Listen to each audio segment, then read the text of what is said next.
وأيهما نقضا انتقضا كم یو چې بیع روانه کړه نو بس رانه شوله.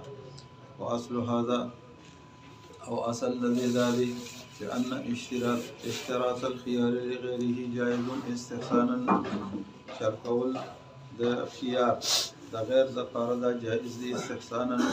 وفي القياس لا يجوز او قياس دا وی چې ناجائز دي. وهو قول رحمه الله دا فلسفه قول دي لأن الخيار من مواجب العقد. مواجب جمع د موجب دا خيار د مقتضيات د عقد ندي و احکامه د احکامات د عقد ندي.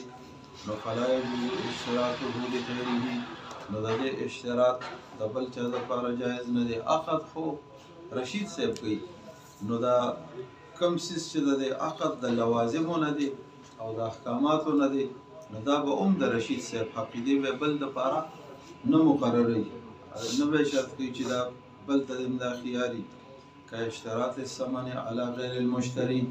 لکه سړی چې مشتری او سیز واخلي ادي ویل که پیسې بدل پلانې درکړي نو پیسې به پلانې ورکړي که مشتری به ورکړي مشتری به ورکړي ځکه دا پیسې ورکول ثمن دا د لوازمو د مقتضیاتو د عقد نه دی. ولنا دلیل زموږ دپاره دا دی چې ان الخيار لغیر العقد لا يثبت.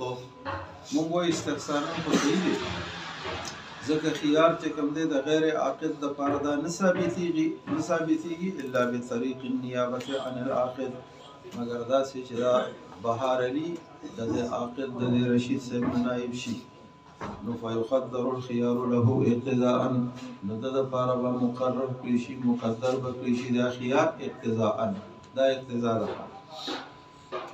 لکه مثال په تور باندې